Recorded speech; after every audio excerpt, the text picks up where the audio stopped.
All right, people. How you doing today? This is episode 16 of Nothing But the Facts podcast. To my left is none other than the incomparable. Nothing but the facts. Nothing but the facts. And tell them who you are, Franklin. Student Verley present. Franklyn G, Franklin Verley, whatever you want to call me. Nothing but the facts. Sitting here, my man, you know the old joke. I will call him by another name, but I won't today because he took his mask off so I could see his face. In case he ends up in the post office. It's my man, Crazy Dee. Making it happen, sitting in the place to be with me. This Jefferson. okay, keep talking because Jefferson. this right here is throwing me off. It's not squared right, and you know that right there. Now we're right. This guy's like, you know, Oscar Michelle, Cecil B. DeMille type have to shit. make sure. Type stuff. You good? This is what we do. We got a big couple of things to talk about during the course of this week. We just 8/18/18. 8/18/18. Expound, please. Next year. Oh. Anyway. 8/18/19. 19. 8/18 today. Okay. Today. Next year. Next year. All right. In any event, as you know, a lot of things happened during the course of this week. We'll jump right up on into it because he's setting his thing up.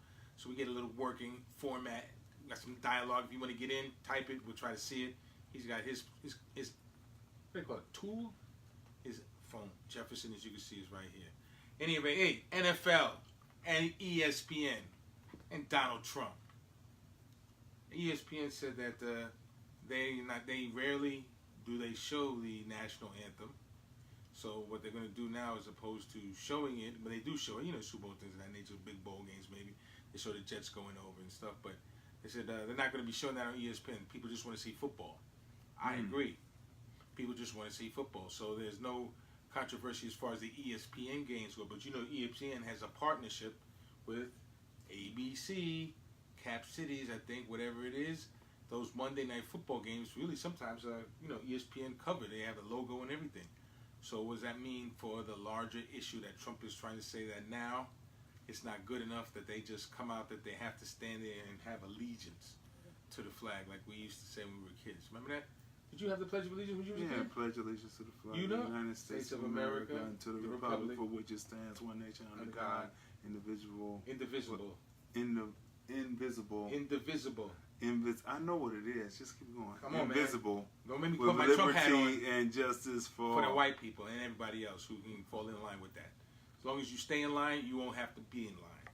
Child line, that is. But the reality is, the NFL is not siding or anything. They're not saying anything. The players, in fact, the first week, several players took a knee and did other kind of, I guess, representations. How did you know, Franklin, that they took a knee? Were you watching? Yeah, I saw the sports highlights on ESPN. They made a point of highlighting the individuals who took a knee, who were actually understanding and compassionate about the original complaint that was lodged by Mr. Kaepernick as an NFL leader and as an African American person of some merit, Super Bowl playing and all that. You know, he's like, you know, brothers and sisters are getting shot down and nobody's saying anything. So, what's that all about? So he decided that he was going to refrain from pledging allegiance to the flag and representing the song that does have characteristics of slavery in it, talking about slaves will never be free, similar as to what the people in Charlottesville, roughly a year ago too, last week, were saying, you won't replace us, you know, you can't replace us. So that's what that whole event is about, the similarities and lack of compassion and understanding of other folks and the changing times. But Kaepernick took the knee and wants everybody to understand that is the time, as a president has said, not to use a platform.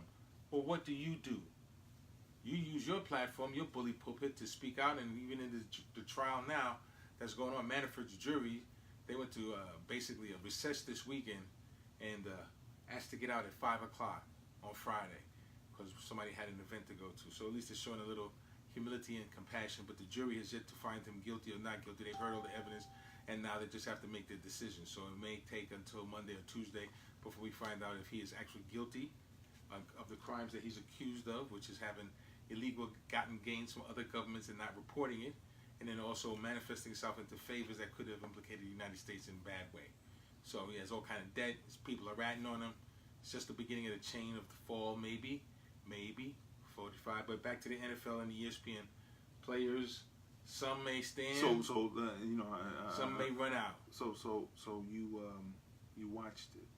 I saw it on the news reports on ESPN. I didn't watch all the games. So did you watch some games? Yes, I watched some games. Yes, let that be known. You watch. Yes, let that be known. You watch football. I watched the pigskin. Yes. While there is an embargo. No, that's not the right word. There's a choice of not watching or watching to make an implication to the overall NFL. I choose not to support the NFL by boycotting NFL products. In as much as I don't buy team jerseys, I don't buy hats, I don't buy things that I used to buy, those little stupid koofies and the little coolie things. What do they call those? Thing you put your beer in to keep it soda, water to keep it cooler. Koozies? Cozies, whatever. But I don't support the NFL in that way, so that's how they lost my money. But I do enjoy the entertainment value that it does bring. And I like seeing the excellence of Africans on the field doing their thing. Hopefully we can break all the ranks and, just play a great game. That's the bottom line. And I do enjoy watching it. I'm not going to boycott it because that's not doing anything for the players or the owners, the small numbers of African Americans. While numbers are falling off, I don't think it will take away from the NFL's overall glory the way it's institutionalized in America. So, really? Yeah. You don't think so? No. That boycott is not going to do enough. That boycott is not going to do enough justice to what he's talking about. Let him use his representation of the platform that he has in that fashion, and I support that. Not playing the game, I don't support that. I don't support the fact that he's not playing. That's not right either. That's blackballing. But at the same time, the entertainment value that I have derived through the course of my life from a simple moving of a ball, if you will. And you can't let that go for just 1 second. I choose not to. I choose to stand with the players that want to kneel and stand with the players that want to stand. That's all the American right. I'm not going to boycott that because the boycott means I would have to be non-financing them, which is my implication of what the boycott is by not purchasing NFL items. Okay. Yeah, that's the way I'm showing it. I don't buy any team jerseys, and I haven't been to any games in a long time either. Games aren't here in Las Vegas, but now the Raiders are coming back. Don't get me wrong. Maybe some of the Raider players will stand up and do some things. Maybe some NFL will change in that time. The Raiders come to Las Vegas in 2 years. So I believe that Kaepernick should be playing. I'm sorry that his representation of what the facts are being maligned and not supported by the masses of the NFL. Mm-hmm. So what do the people think about the boycott? You can type in here and then we'll read some and respond to because we're interactive, Yeah. We're interactive. Yes, we have people. Hi, Tracy. No, there's more. Well, in any event, and the bottom line is the boycott would have to have an overall impact. The overall impact of loss of viewership. How are you going to have? How's the boycott going to be able to work if people don't fall in line to help it work? To what end? To not watching football? To not having African Americans playing on the field, making millions of dollars and being images and putting some of that little bit of trinket money they get back into the community? And the overall damage it would do to the psyche of young men and women who are playing the game. You're not playing for money. You're playing for the sport of the game. I mean, I'm playing for the athleticism. I used to like to juke a dude or run past a guy and things of that nature. So I enjoyed the athleticism, and we could tell my body type. I was a person who like to, sometimes lay the hammer down. Yeah. So I appreciate that, and having had the hammer laid down on me, I appreciate when somebody gets me. But the overall competitive spirit and the things that football teaches, aside from just the physical stuff, the camaraderie and the sportsmanship and the discipline to do your job. If you do your job, if 11 men do their job, if 12 men do their job, if 40 men do their job, whatever it is, that could be a beautiful play. And I've been involved in some beautiful plays, so I enjoy the entire concept, aside from the propriety of money making, which is diminished because it's just, come on, cannon fodder. Slavery reform, but at least they're being compensated at the highest levels. It could be higher, and it should be higher. They should be compensated in college also because there's a job there. But the overall called giving up a football. Nah, I'm not gonna do it. Sorry. Not going to give it up. Not gonna give it up. Gonna watch it. But that is why. Oh, here we go. Harriet Tubman. That is. You go through this manumission bullshit in here. That is why.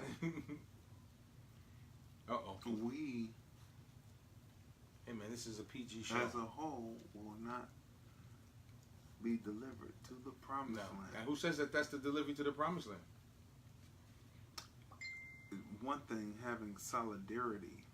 Solidarity. It's one I'm thing. solid with him. Listen, it's one thing that you have to acknowledge that though there may be unorthodox and orthodox Jewish people. Ain't got nothing to do with Jewish people. Wait a minute. No. They have a solidarity when it comes they don't. to... No, they don't. No, they don't. No, they don't. When it comes to never again... Well, when it comes to never again... I'm not talking about their... So the global suffering is never again. The global suffering is never again. I understand what you're saying, but all Jews aren't the same. They have Hasidic Jews. No, I said Orthodox, unorthodox. But the world is in agreement with that. Hopefully that those kind of things in concentration camps will... the enslavement of other people and because of their religious rights or differences. Hopefully that will never happen again on a global scale. But still, it happens. It happens. Because we're African Americans. You know about racism, sexism, nepotism in addition to racism. All that happens. Oh man, I'm getting a call. Who's texting me? What does that say? It's gone. In any event, this is what we're trying to use. Different technology, different stuff. But as you know, the NFL, as we go back to the original claim, because we get into other subjects, is saying that the players should stand. And they went with Trumpsty. They went with Trumpy on that one. But now ESPN, one of the major providers of some of the games, is saying, we don't usually cover the national anthem unless it's Whitney Houston singing. Remember Whitney? Right, but that was just only during the Super Bowl. Right, but that's the games they covered. So what they said for the remainder or whatever it is, the conscious going forward season, since they don't cover the NFL people singing or the singers doing that celebrity national tribute to the country that we all live in and we love, he said, well, we just don't care. So that removes a little bit of the stigma that the players who may not want to participate have to participate. Do people really know, besides the third verse and the slavery and the killing the slaves and all that, do people really realize why people even stand to put their hands on their heart and recite the solidarity. Pledge of Allegiance? No. Solidarity. It's not. You're indoctrinated when you were a kid. You're indoctrinated when you were a kid to do that. No, it was a money maker. You used to be. It was a moneymaker thing. Money making. Yeah. Well, you mean that's why the NFL had them covering, doing the national anthem because they took money initially from in school. Services? Initially in school, the reason why they started the Pledge of Allegiance in the first place was it was a moneymaker to sell flags. Oh, right. That's what it was for. So Patriots, right? So there it is. So in that aspect. My battery's dying. Oh no! You got your cord? I gotta go get one. Can you get it real quick? Yeah, I have to. I didn't know. Yes, you do, because this will be a travesty. All right, hold on. This will be a travesty. So we will try to keep talking here while the cord is there. Press close. The picture will come back. Okay, all righty, people. So, we had to use. Don't tell them. We had to use Franklin's phone because I'm doing something new. And trying something new here to make sure that you know that we are on. However, I did not know that Franklin's battery was not fully charged. So as we contact with you, make sure that you come on and talk to us, and we will talk back to you as soon as I finish doing what I'm doing here. I will make sure that I'm in monitorization here. Oh wow, we just changed the image just slightly. Yeah, there we go. Let's put that back. Keep Trumpy where Trumpy is. All right. So luckily through the miracle of editing, this won't be here on the finished copy, but this is live streaming, so anything is possible to happen. You could see some belly dancers start coming through here on Nothing But the Facts one day, or somebody doing some booty workout exercises, you know. But we'll get to that in a minute. So Franklin, you don't feel any type of feeling whatsoever towards not going along with the boycott. Did you go with the boycott last year? Not boycotted last year. No boycott ever. You didn't boycott last year? I watched football. You watched all the way through? You watched to the Super Bowl? I watched some games that I wanted to watch, yes. Uh-huh. And you don't feel anything? Anyway, I'm committed. You posted a post by Queen Mother Moore. Several times. And she was talking about changing the name, but did she change her name? I mean, just off the beaten path. Did she change her name? Queen Mother Moore. I don't know. That would be maybe not. Maybe that's not a European name. Moore. Maybe that is a black name. We just don't know it. But I'm just asking because she was saying in the video that you should change your name, and that we are afflicted by thinking like Europeans. It's called assimilation, and yes, some things are, but I don't consider loving football Europeans. Football is an American sport. It's an American sport made by, originally created by who? By Native Americans. India comes from the game of lacrosse. Okay, let's go. Wait. No, we will give you that, Jim Brown, all that. We will give you that. However, who they did what they usually do. They borrowed, which is the greatest form of flattery to the Native Americans, and created the pig skin, right? All right, I'm with it. Who made it? That would be people who would more align themselves with European. I don't know that to be true. I don't know that to be true. I don't know that to be true. European, no, you mean white people, say white Americans, but don't say Europeans, because Europeans play soccer, they play football. They don't have anything to do with the conceptualization. Well, they play football. Football. Football, that's how they spell it. They say football. Man, you talking about the little foosball game? Not foosball. This guy's football. The bottom line is football is American. With the dots, football is American. If I thought the boycott was going to be effective, and if it became effective, I would support it in a better nature. But currently, there are not going to be enough people who turn off the game. We're dealing with people I'm who still consider down. themselves Forget about that. Anything else. If I was on the field, I would take a knee. Wait a minute. I'm going to watch the games that I want to watch.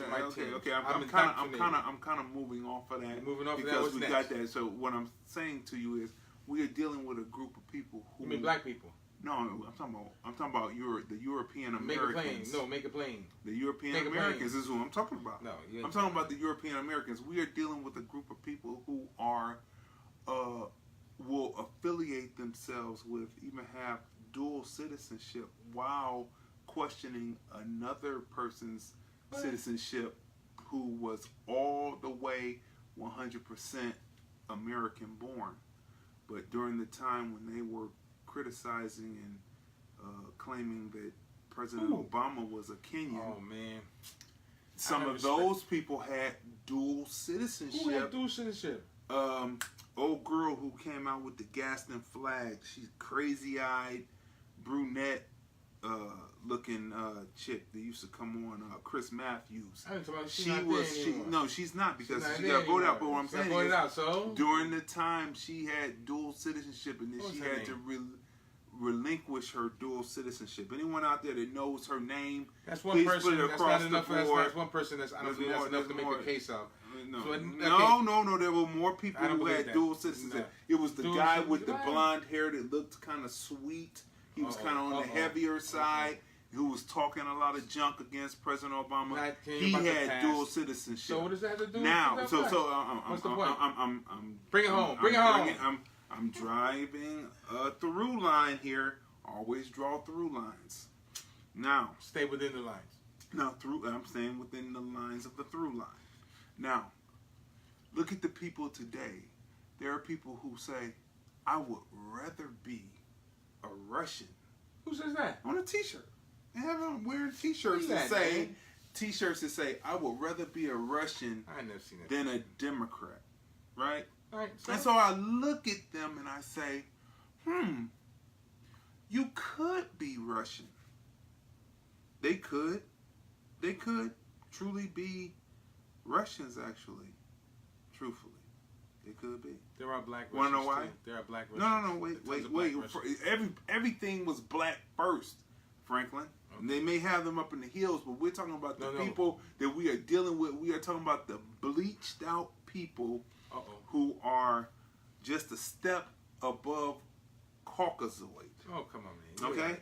Yeah. So what I'm saying to you, these are, because when you look at Russians, they are actually bleached Asians. Oh my! So when it's true. You out now. No, it's not. They are bleached Asians. People really.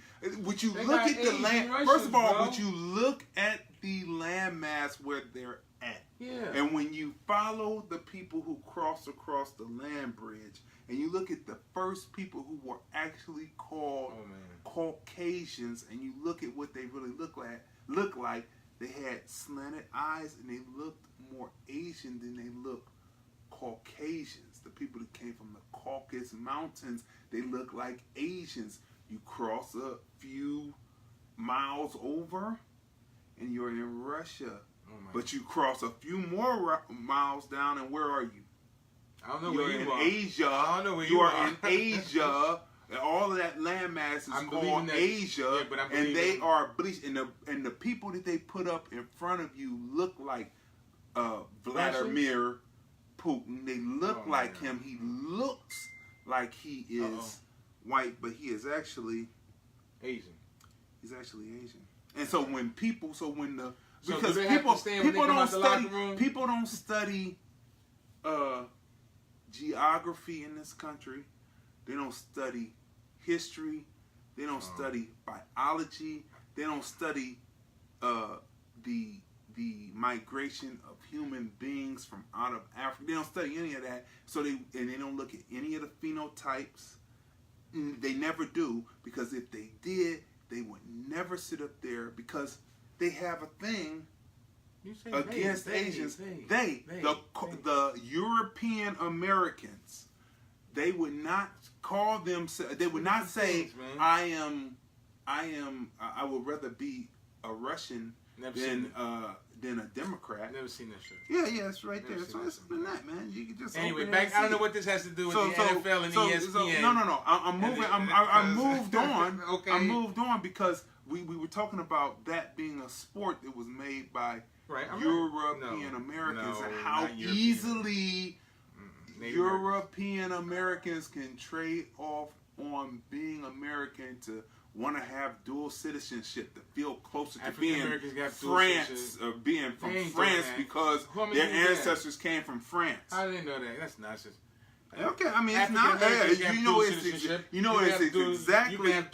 is exactly bull. Jamaica, the Bahamas, plenty of countries. But it's only one thing, Franklin.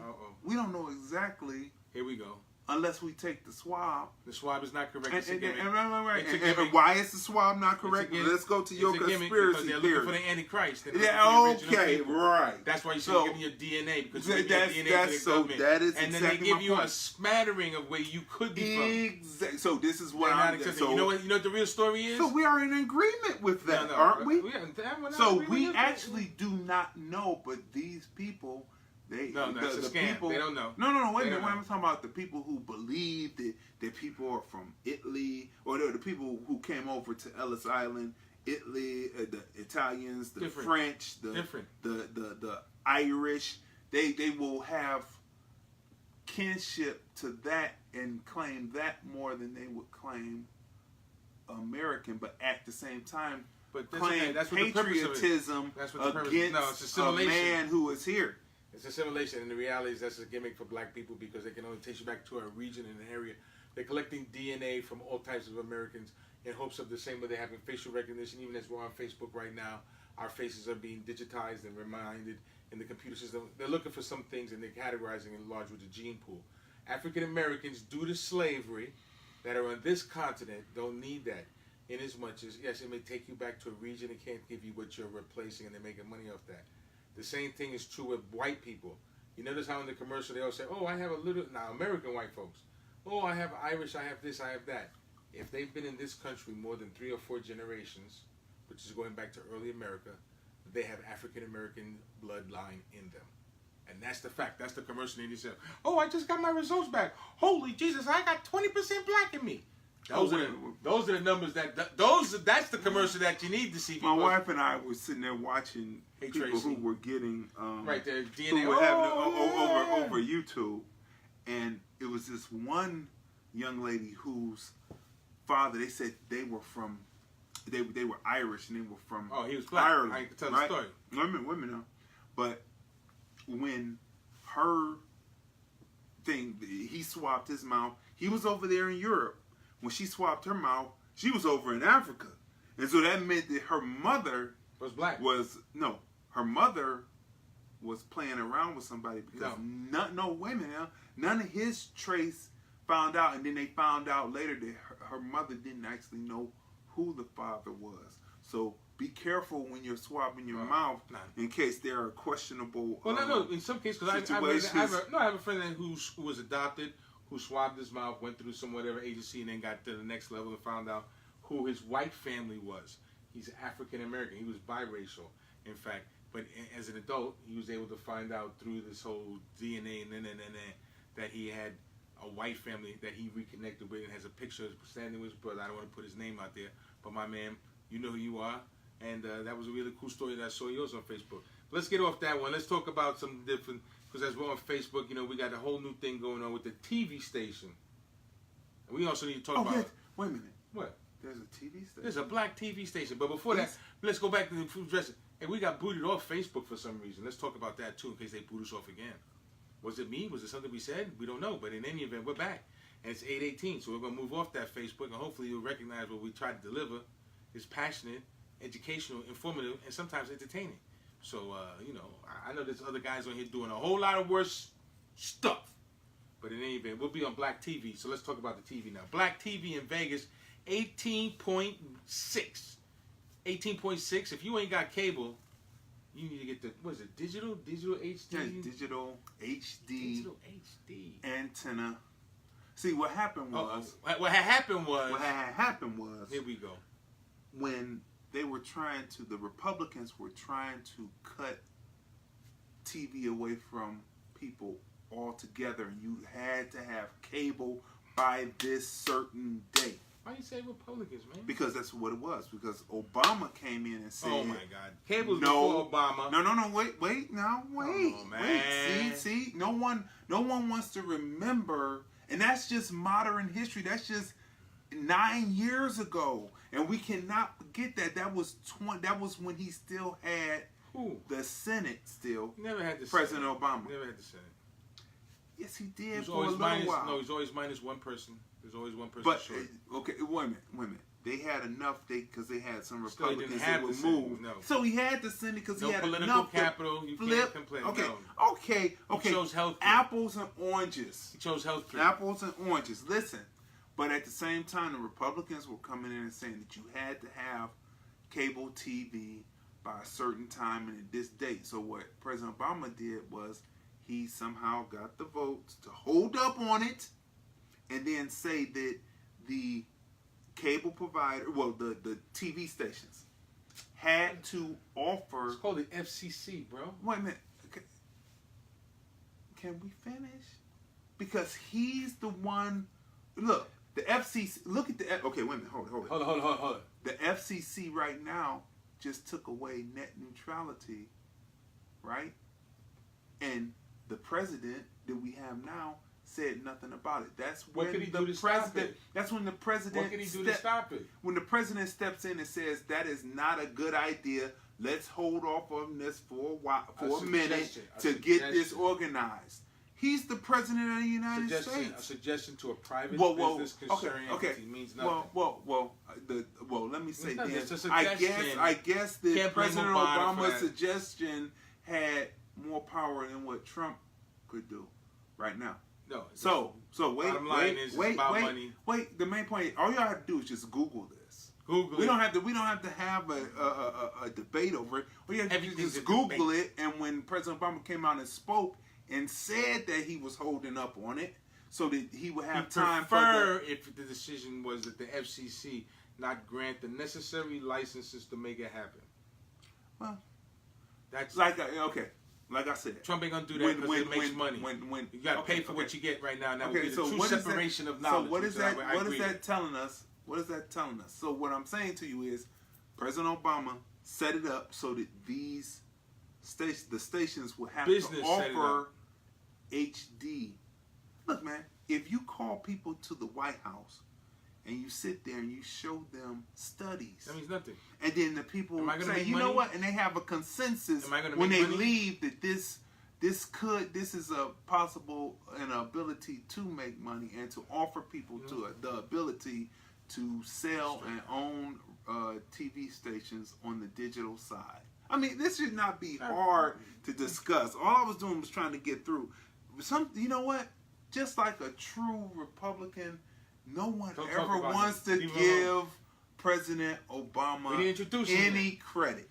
We didn't introduce him. Any credit. They don't want to give President Obama any credit. you take Just away- like a true Republican doesn't want Not to give Republican. President Obama any credit for Credit what for he's what? done. However, can I finish the story? make Because the we were statement, supposed to because be through that in Go ahead, 2 man. seconds, Go but ahead. you kept denying it. No. Okay. Not allowing you to kept control the denying dialogue. it. You kept denying it. Plausible You kept denying deniability it. is your part. Plausible deniability. That's your part. Okay, that's your part.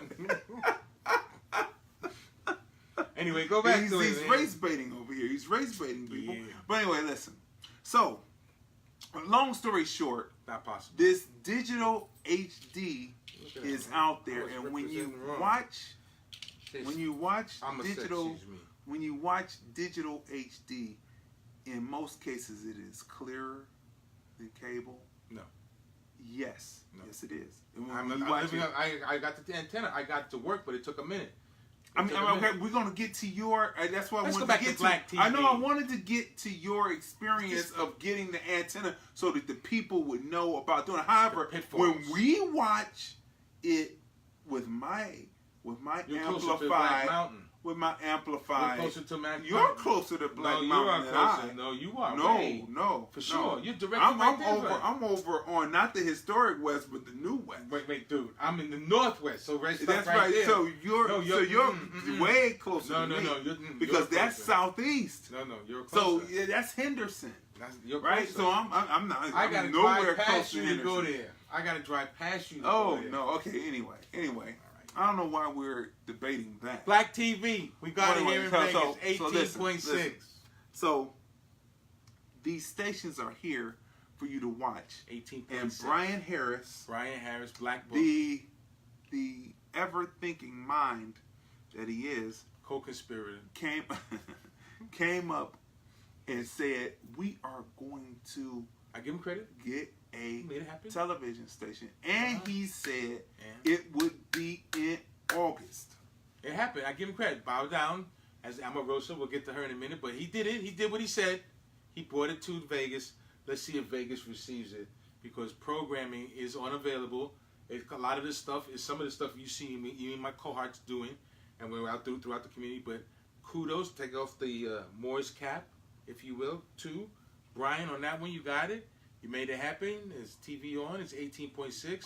I'm involved with it also because I'm on it. So I went out first, tell you my sojourn, because I used that word sojourn. Yeah, it was Sojourn, because he initially didn't. But anyway, go ahead. I ain't Finish the believe in story. it. I ain't no faker. This ain't no fake stuff up in here. No, go ahead. I was go like, ahead. hey, let's figure out what's going to happen in 31 days. I didn't know I was going to have content and be provided with the degree of competency in terms of the photographic capability of my brother right here and getting this. And we've done a lot of stuff through the year. You know, from the Committed to the Desert series to the Emancipation Circle to the Martin Luther King birthday statue at the Martin Luther King assassination commemoration, which is the right word, to Malcolm X Day. We got a lot of stuff with Master and Mindset. So lucky enough we have the program. So anyway, I said, let me get down. Since my man Crazy Dee is putting it all together, talking about he's there, and I appreciate the hard work he puts in as the editor and making it all happen and bringing it to light. So it's 18.6 on your HD with the regular rabbit ears. So I went to the store. I got rabbit ears. No, you call them what they are now. They're antennas. I got antennas. Digital. I got a digital antenna. They don't look like rabbit ears. But it does. I go look at it. It has rabbit ears on the You picked up some that look like rabbit ears? Yeah, like the rabbit ears on the back. The two things. Go look. It's right over there. Oh, that's what you got? In any event. No, I spent my money on it. It didn't work, the first one, because now I had to do a little reading. Because the original one said a 20-mile radius. So I had to upgrade and get the 60-mile radius ones, which are indoor, outdoors, a little bit more money. And when I did find the right place to place it, which took some time and also brought back some fond memories of my youth, when you had to play TV, you had to move the antennas, put foil around it. Sometime, and then they came out the antennas. They even had the little ball that moved, that little thing in the middle, had two little globes interacting in it. So you had to play TV when I was a kid. So if you get the antenna, I get to recommend if you're further away from the city or wherever it is, 60-mile. But I wish they had a 70-mile one, because every now and then, even with the 60-mile one, it zaps out. There's just a little segment or whatever. I'm not saying the whole screen goes crazy, but because it is digitized, it's something with the signal not being received at the intensity and continuous levels it needs to be to give you a picture all the time. But it is cool because there's black stuff on there. Our stuff, you can see some of the stuff. You can see some of Rodney's, not Rodney, Brian's shows. And what's so great about it is you can see it all over the valley. You can see it for free. Down, yes. Minus the rabbit ears. All over the valley. Minus the rabbit ears. Minus the rabbit ears. Yeah, but the rabbit ears are cheaper than, that's a one-time shot, whereas cable and you get some regular TV channels here, but there's no ESPN. So you won't get your football if you boycott football. See, that's why you pick up the Roku TCL, and that's why I told people I did a whole documentary about the Roku We're not buying all that. We're not buying all that. TCL set where you can also pick up Bop, because not only is Lord Land Films on Black Book TV, but it's also on Bop out of Atlanta. So we're spreading. As a matter of fact, any other people who have stations and channels that are black content, black owned, we are ready to work together and get this and spread that signal out, all over the globe, all over the globe. As you're saying blackness, hold up, we gotta take off the Morse cap again, because yesterday we happened to lose Aretha Franklin, y'all. For anybody who may not be connected, they even did stuff. When was it? Yesterday or Thursday? That was Thursday. Wow. Thursday. Today's Friday, man. Today's Saturday. Wow. It was Thursday. She passed away. So take a moment to recognize the greatness of her personality and the gift of her voice, the first instrument, and her daddy, who was one of the greatest preachers, C.L. Franklin. She never took a lesson in her life. She says she learned in the church, and that harmonic voice and the passion she delivered with the songs is a true loss. But we did have her for 76 years. So young folks, if you get out, go hear some of her words. It's just impactful. But I would just move on from that and say a moment of silence for Aretha. All right, there we go. Put the hat back on and go back into it. You see, that's called respect. RSPCT. You see, I said nothing. I just automatically went into the silence. So wait a minute. Wait. We're going to back off TV. Huh? No. Black off TV. One more thing. One more black thing. Because you didn't go into what's happening on Black Book TV now. That's you. That's for you. Being it's your channel. I'm programming channel and bringing the content you a PD in man? because people you are a PD man? People a program director. People are just they've been, I guess people are a little jaded because they've been disappointed because people say things are going to happen and then they really never happen sometimes. Sometimes they fall short. And so everybody falls short of glory. People are just a little bit lagged on bringing the content in, but now that they see that the station is up, the content is coming. So in the beginning, in the opening, we had talk TV, talk radio, talk TV. So we had intelligent talk radio. Black intelligent talk radio. We had, why do we always have to put a color to something? Let you know. You Democrats you know. always, he's a fake. Always separate with race. Fake. Wow. Yeah. But anyway, then we had Black Book Mondays, and then we had the various interviews with thought leaders who are pushing the conscious community through. But however, now At Curtis Blow. When you go, yes, yeah. Well, Curtis Blow isn't up yet. That's a special treat. What about KRS-One? Because we're gonna smash it. Okay, the KRS-One interview. I said thought leaders in the conscious what about community. James Small. Baba James Small. Baba. That's right. And of also course, Dr. Leonard Jeffries. Of course, Young Renaud Pharaoh. Grouchidi. Young Pharaoh. He's not up. He's not. Ashura Kwesi. Mirror. You know, you're naming all the people Antonio who came, Fargas. but they're not. They're not on the channel yet. Yo, man, this guy's holding us back, man. See, that's what happens. channel. Black people will be held back. They're not on the channel. All right. There has to be special presentations to bring such. Oh, you gonna show it like Roots? It. You gonna show it like Roots for yeah, Christmas? it's gonna be. You have a Roots marathon for Christmas? But hey man, can you show Roots on your channel? Yeah, you have to get the clearances. Ooh. Frankly, you know how that is when you Money. show the Malcolm X. Oh, we had to write the Smithsonian. Yeah, that's right. Get the Twice. You right. got to only show it twice, and that was it. And after that, it's over. You can't show it publicly twice. Crazy. Right? That was a blessing to have that grant from the Smithsonian Institute. I really appreciate the people over there who allowed us to show Malcolm X, the Lost Tapes, two times here on the Malcolm X's birthday. Saturday at the West Las Vegas Library Theater. So it was at the library, it's off the conference room A. We had an overwhelming group there. It was actually, we showed it at I think 11:30 and 2:30. And wow. And then rudeness happened too. Oh yeah, we wouldn't even at the talk same about that. time. You know, That's what I happened. like to talk about. Leave I like to talk about leave him people out. who are rude. Leave him alone. Leave him alone. We don't even care People about are that. rude. Yes. Come on, dogs. My dogs are getting anxious. But as we think about it, talking about rudeness before we get out of here, you know, talk about this thing real quick. Let's go to 45 for a second. One of his boys got locked up. What's going on over there? They're having their own little thing here. This is a PG show. You know, when the Trumpies boys went down, 45's bit the dust. Chris Collins from New York. He was an inside trader, made millions of dollars and told folks what to do, and even they pinched his son. So we got to talk about a little bit of crimes that are still going on all around the 45. And, you know, he's down like a punk that he is for the insider trading that he did. Wait a minute. We're going to have to make this a PG because Professor Keaty, how you doing, Professor Keaty? He says the dogs are having a lovemaking session on the sidelines. There's one. Hey, we shouldn't, you know, we don't want to break up any love affairs. They're married. Take it easy, guys. Brian Philpott said, keep doing your thing, Franklin G. Yo, Philly, man, we appreciate the artwork you have been delivering to the Las Vegas community. Your portrait of Malcolm X is up in Grits Cafe. Then Keaty says, you guys need a referee. We sure do. We do. Because this guy is a filibuster. No, this guy he loves the filibuster. So...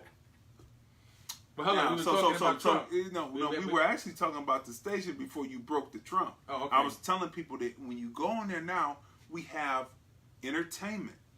We have, of course, we have the intelligent talk, but we also have entertainment, and we have started to implement those who have come on to advertise with us on the Black Book. And if you would, Black Book TV, and if you would like to advertise with us, you can get with me because you can get with Brian Harris, EMC Consulting on Facebook. Make sure you just leave him a message. Or you can contact me because I'm programming the new Black Book Hip Hop show. And what you know about hip hop? What don't I know? But anyway, the submissions that I'm getting already are incredible, and I also opened up to international, so even if you don't speak English, we still want to show you video. We want to show you if you're doing his hop or gospel hip hop. I just got a gospel hip hop one today just before I came. Sounds great. We're going to have that up. So if you're doing gospel hip hop, we're about hip hop. This is all hip hop. There's no R&B. It's an all hip hop show where we're going to be showing globally all around the country, all around the world, the different hip hop artists. So submit your. Hey man, can you get Conqueror on there? Conqueror is reggae. Yeah, but I'm sure he got some rap in there, man. I said hip hop. I said hip hop. Now we have other shows that are coming that are in development, but we are talking about hip hop music. I am about hip hop. I am a hip hopper. I listen to all of the music, but I am through and through hip hop. And so we are here to have hip hop and rap videos come through. And matter of fact, when you go on there now, I edited up the first piece, the first pilot. It's called the classic hip hop, the Cleveland Classic Hip Hop Show, where we're showing classic hip hop videos from Cleveland, Ohio. That's right, and all of them bang. The Mecca of hip hop. All of them bang. No. And a majority of them I edited in my time in Cleveland, because people don't know that, but if they research YouTube and go beyond what I actually have in playlists, and they research back, I go back to 240p and having rappers performing in my store and helping the artists sell their music, show them about copyrights, publishing, all that's up there for you to see. And I want to tell the people, when you get your video, it's only $2.99 to get. Don't mention money in the air, man. I can mention money any kind we want. This is not that air. It's only $2.99 to get you a IRSC number, so you can track your video and you can track your rotations, and it helps you. I'm rotating these many times in this market, in that market. That's why you have to send your videos into every market and have your IRSC number. It's only $2.99. Get it. So I want to say that because I'm always an educator. I always educate my people, because I've been in a long time. I have music that's selling right now that I did way back in the 90s that I don't even promote anymore, but people pick it up. They use it in their films. They use it in different things. And I'm on Tidal, I'm on iTunes, Apple Music, Amazon, Spotify. I'm on all that with all those platforms, and I had done that years ago, even before those platforms, even before Tidal came in. So, as a matter of fact, Miss Diva's Comedy is on Tidal right now, and you can go see that. You see what I'm saying? Because teamwork makes the dream work, and we're always here to make it happen. So, okay, so now let's get on to 45. No, let's stay with blackness, since you're on blackness, because I got a chance. Last time we were talking about Spike's movie, which you saw when it came out. You had your own little podcast with your wife. Little. That's a bad adjective. Little. Nothing is little when you do it with your wife. When you do something with your wife, that is God sanctioned, and that is. It is. There you have it. Cosmos. All right. He did a podcast with Tracy, who did the most, because I know she was in it. I saw the movie Black Klansman, Black Lad. The thing that I would take away is shot well. It's all right, but why was most of the music that he used there white? Those are white songs in the 70s. We had James Brown shit. We had music. We had the OJs. Before Luther and all that. We had groups. We had the Delphonics. We had all that. Did black people listen to other music? Sure they did. What are you talking about? Okay, so this is what I'm saying. Did they listen to that song in the 70s? You would know. They listened to that song. We're not going to give that away. The music. I was familiar with the music. I would not say that I was not familiar with the music. Because back then, it was not so much segregation of music. No, there's always been segregation. I'm from New York. No, wait a minute. Understand what I'm saying? I'm not talking about the race records that then later they couldn't have women. You couldn't. Later on, you couldn't have. They wouldn't allow black faces on the record, so they would have two white people hugging each other together. You know what I'm saying? Those songs were Doobie Brothers songs. They were familiar songs that crossed over to the black community because they had a soul sound to them. But my point is, as conscious as Spike is, and to make the references, everybody sang those songs. I'm not saying they were not familiar. Were in Colorado. So what? Listen. James Brown didn't go to Colorado? Listen, wait a minute, hold it. Delphonics didn't go to Colorado? Wait a minute, hold it now. Five Stair Steps didn't go to Colorado? Hold it. I came from Cleveland, Ohio. I'm sorry. And when I was a kid, believe me, that is the place to be. Believe me. If you can make it out of there. Come on now. If you can make it out of there, you can make it anywhere. Believe me. Cleveland is no. See, New York is a hustle and bustle city. Cleveland has so much talent, but it has a certain haterism that you have to actually love to actually not only survive but live. You have to actually love your people. So that's different. So can I finish? Why did we already run there? Because do not down Cleveland. Because I came through the Bronx, going over to the Avenue of Americas, and I said, how come the Bronx? How come the people in the Bronx can't build their people? You just go one block over through the Avenue of Americas, and there's Manhattan. More than a block. And you say, a whole river separates wait a minute. You go over a block, and it's like, oh my goodness, neon lights, flashing, everything, and then you go back to the Bronx, and even the delivery trucks have graffiti. But we won't talk about that. We won't talk about Bronxville. You know what I'm saying? Don't talk about Cleveland. I won't talk about NYC. Please. But anyway. Y'all couldn't even keep LeBron. Okay, look. Couldn't even keep LeBron. Hey, LeBron came and did his job, and I'm glad that he moved on. He said, I'm out. That's right. Hey, at least he didn't go to New York. We couldn't afford it. He wasn't going to the Brooklyn Nets or the Knicks or any of those bum teams. They should have. Yeah, they're bum teams. They should have won. See there? But let's not get started on that because I'm a Cleveland rider actually. Oh, but I stay calm and relaxed about it. But let's not get started. So anyway, Cleveland, Ohio, before WJMO 1490, which was an AM station, came in the mid 70s because I was a child.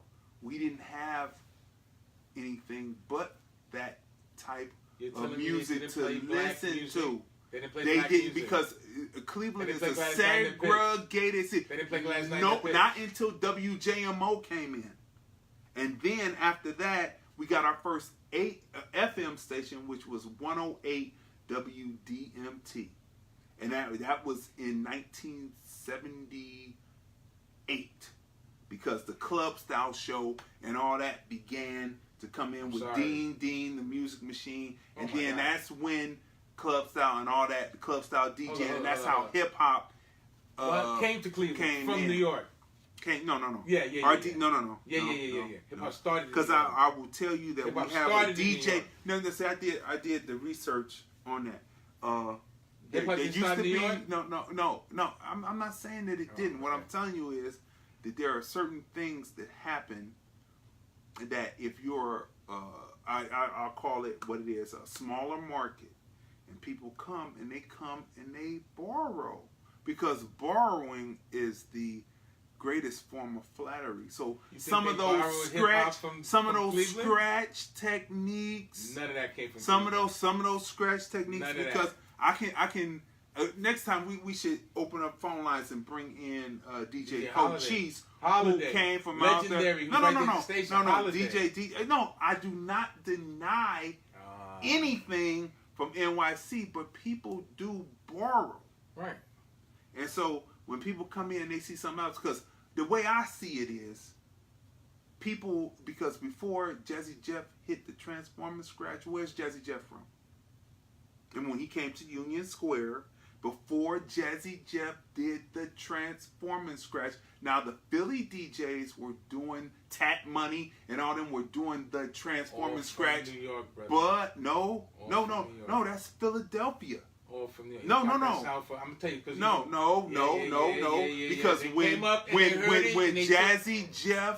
Jazzy Jeff came to Union Square, because it's on the record and you can hear the unmastered version on YouTube now. When they came to Union Square and Jazzy and Fresh Prince says, "This is my DJ Jazzy Jeff, and we're going to show you something new. We're going to show you the Transforming Scratch." And when he went,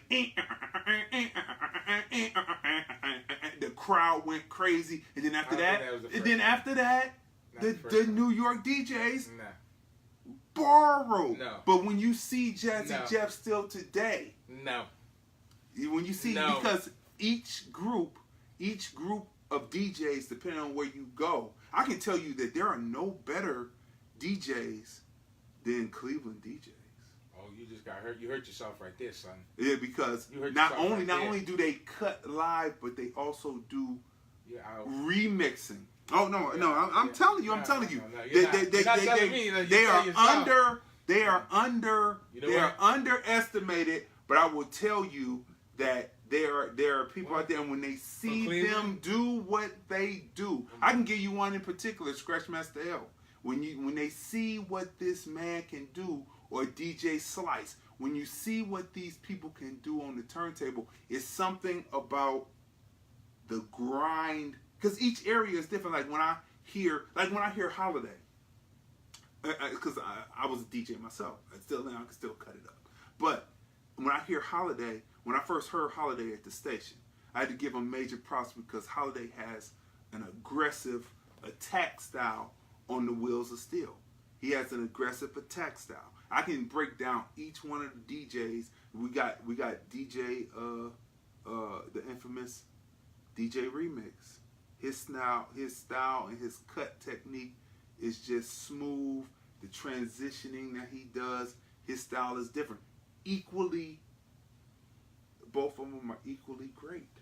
Good. But they have different things. But when you go out to LA and you heard how the DJs put it down on record in LA, they were aggressive. Why were they aggressive? It was the environment that they came from with the gangs, Bloods and Crips, and their aggressiveness. You hear it on the record. Each area, that's what makes hip hop so great. Each area, depending on what's happening, their DJs have a certain feel. It's hip hop music, but it's a certain feel that each one of those DJs have. And I'm telling you, from Cleveland, Ohio, when you hear full, not mixtapes where they say, not where they're compilation tapes, where they say, new, and they just playing a record. No, where it's a whole 100 cassettes back in the day, because I had the longest cassettes. I had 110-minute cassettes. They were 57 minutes per side because Maxwell would give you an extra tape. So it was basically 2 hours of mixing, all mega mixed, all remixed music. So what I'm saying to you, so I don't know how we got off on that, but each area has their own DJs, and so I ride for that because I know what it is, and that's why I have respect for all DJs that I hear. But when we hear Jazzy Jeff, not the best. When we hear Jazzy, top tier. When we hear, oh my goodness, not even. Okay, well he gets 15,000 a night. I'm not worried about that. 20,000 a night. That don't mean nothing. Yeah, do. No, Bismarck gets the same money. Bismarck gets the same money. And the reality is, it all started in New York. It all started up in the Bronx. If you ever heard Melly Mel, Bad as Hell, if you hear any of these guys, Flash is number one. Cool Herc. And look at Funkmaster Flex. Now okay, let's stay with this for a minute. Let's stay with this for a minute. What did Curtis Blow say about DJing? What did Curtis Blow say when we sat there and interviewed him? You tell us. He talked about Cool Herc. Yeah. And I asked him the question, what was the difference between what's the difference? Well, they can see that right there on Crazy Dee on Facebook. All they have to do is just search. It's Curtis Blow, Franklyn G, Crazy Dee, and then it'll come up. Curtis Blow is every childhood friend. So listen. Gotta give a big shout out to Curtis Blow. He said that Cool Herc would change records. Flash brought about the cutting and matching beat to beat. Continuing the break. Right, and when I asked him, I said, well, would you say that Flash was the godfather of the style that's going on now, of turntablism? And he said, well, yes, but what Flash did has been advanced upon. It's only what it is. What Flash did when Jam Master Jay died and they did the tribute to Jam Master Jay, it was Jazzy Jeff,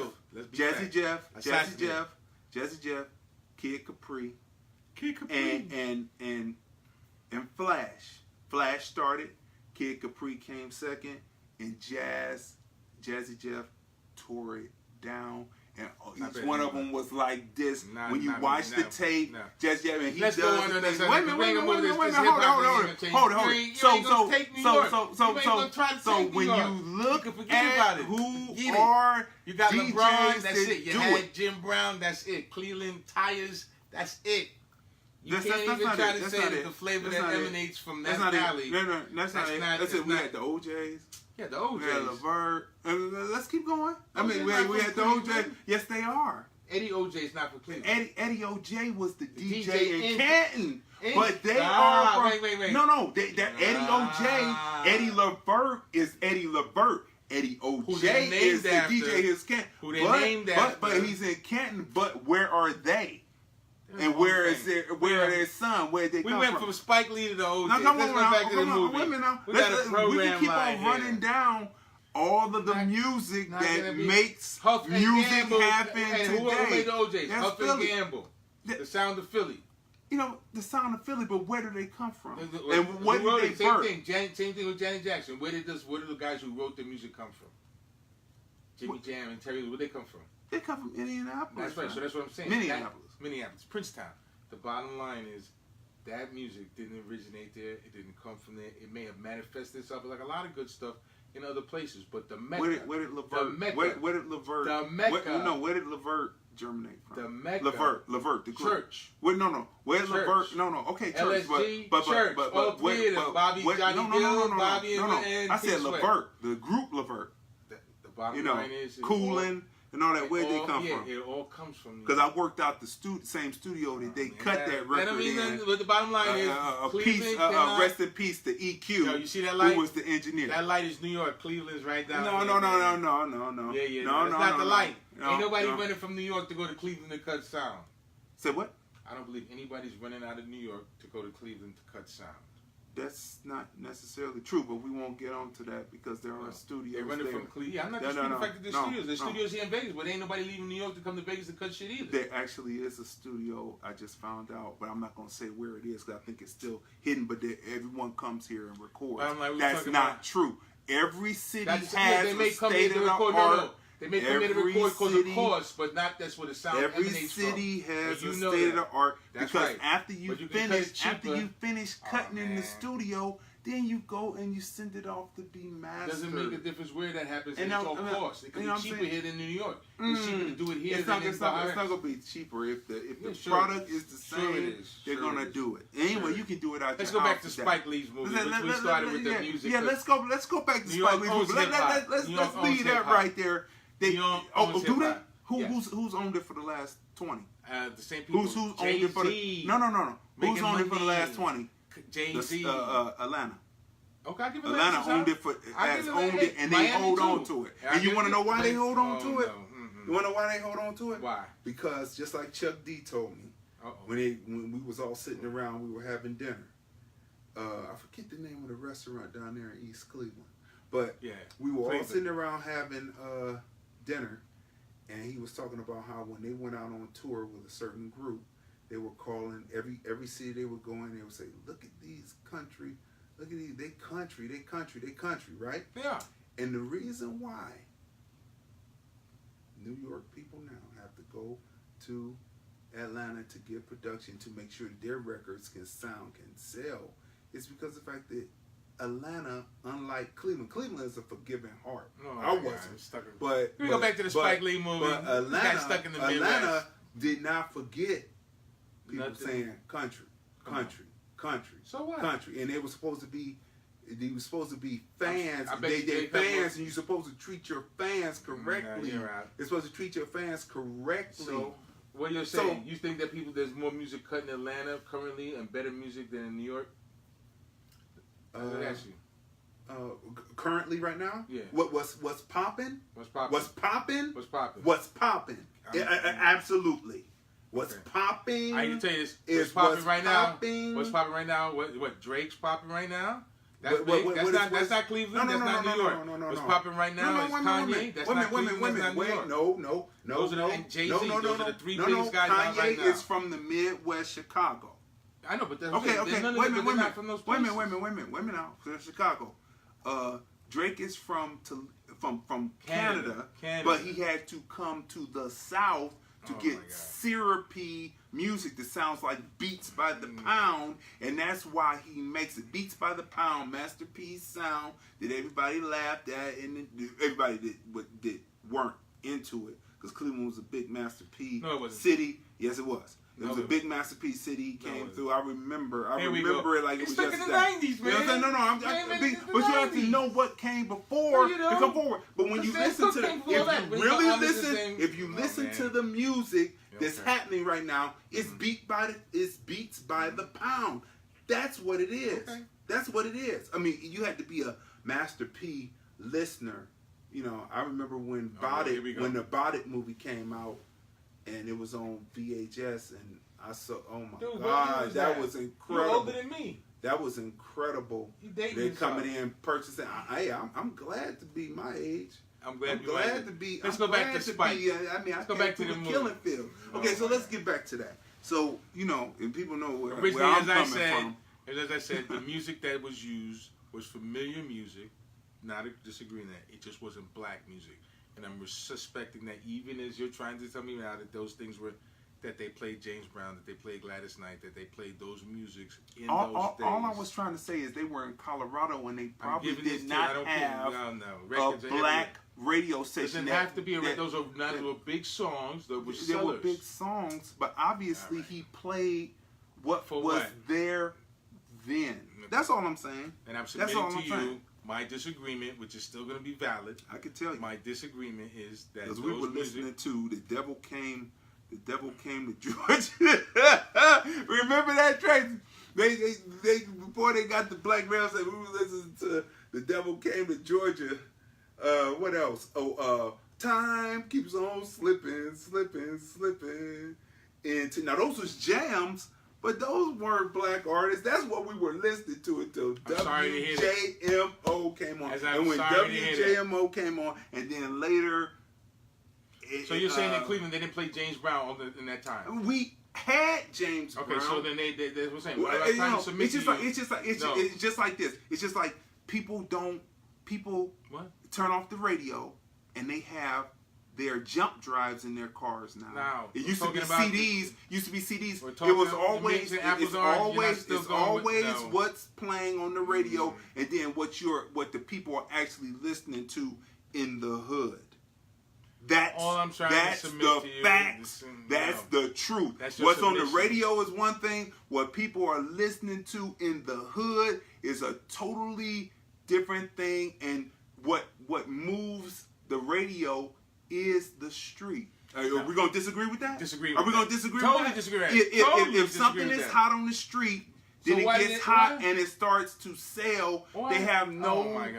No, you're wrong. I come from breaking records. That was there. And so that's what I'm saying. I come from a retail thing. So I come from the street, from that street level. What's played on the radio. I work in the radio. The street does not dictate what's played on the radio. What I'm saying to you is some things break through, others don't, and then the people cut the radio off. They cut the radio off, and then they play. They used to play CDs and before that cassettes, and now they do the jump drive. Like I said, and they also plug up their phone and they listen through Tidal. Like if that's right, Tidal through their phone. Wait a minute. And back then too. No, they didn't have Tidal back then. No, what I'm saying back then too. I just said that it was CDs, cassettes before. Wrong. Yes, it was. Wait a minute. You're telling me, and this is what I'm telling you. I'm telling you.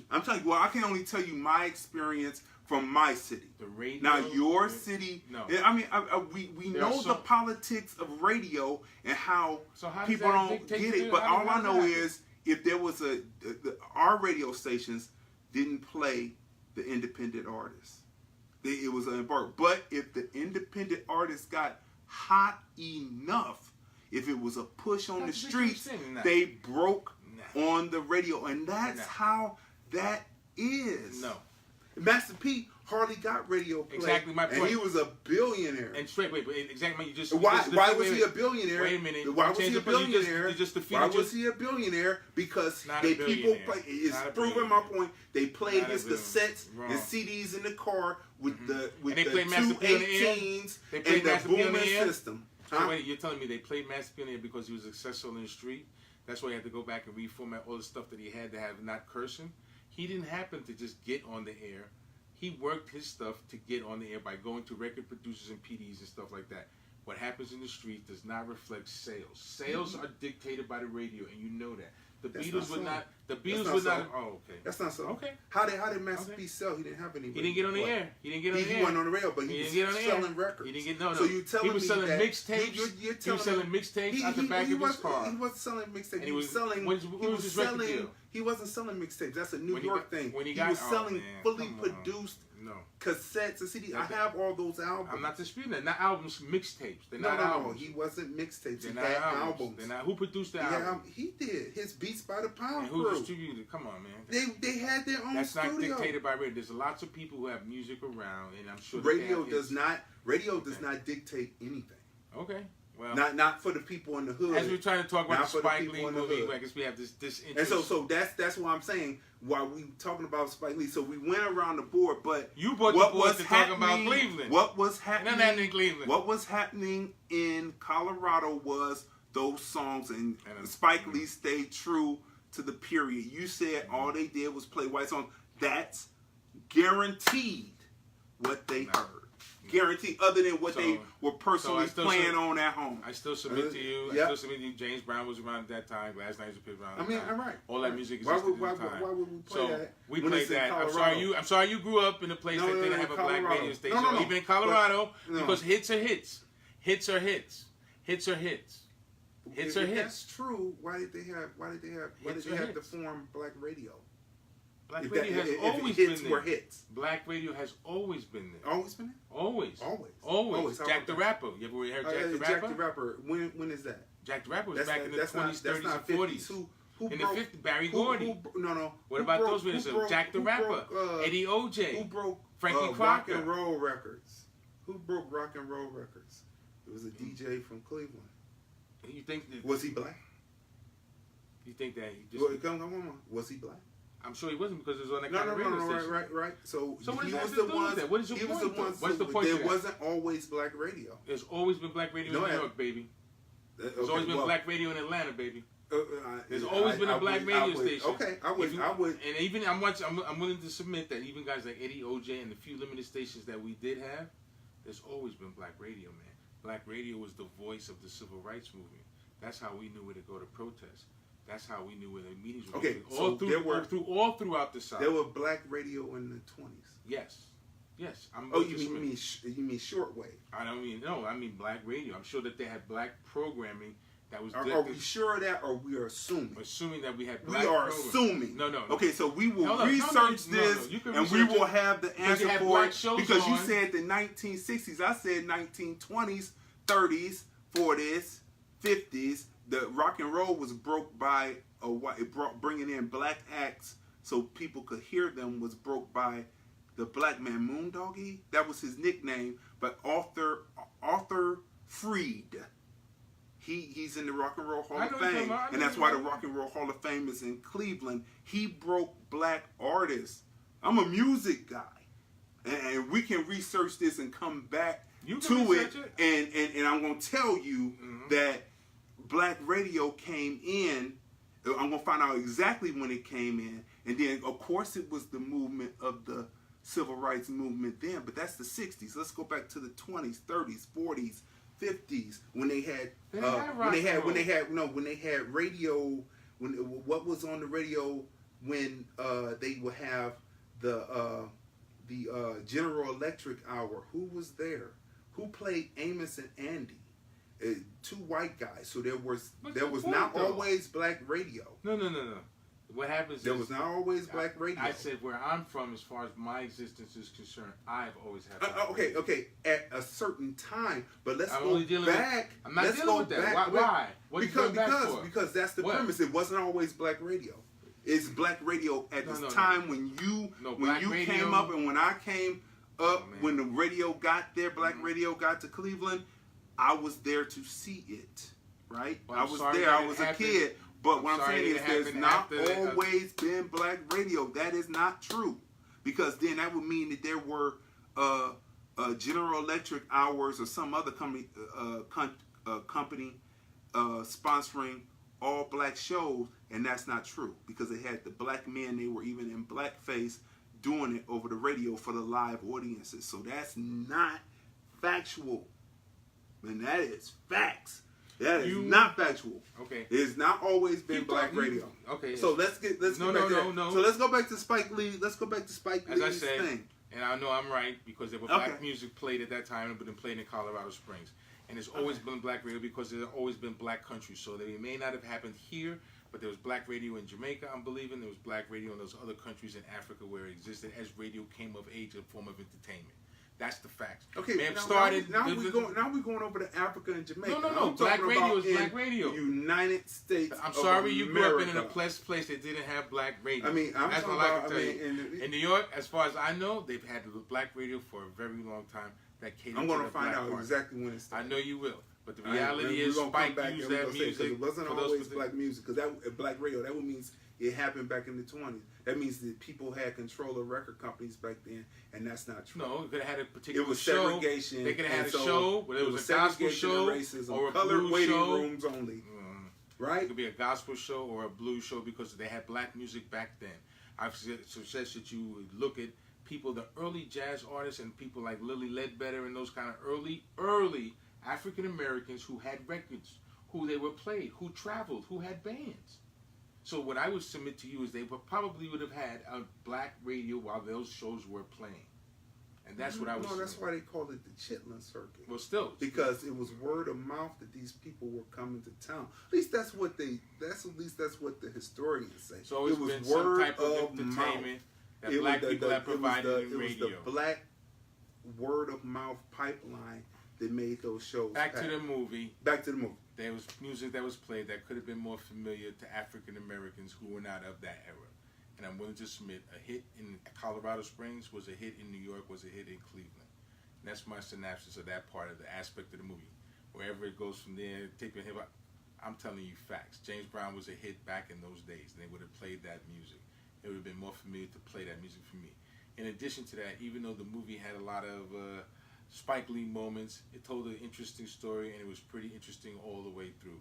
And even how it's at the end when they caught the guy who did this and that, who was working with them, and they took him out, those kind of things were good. So it was good imaging.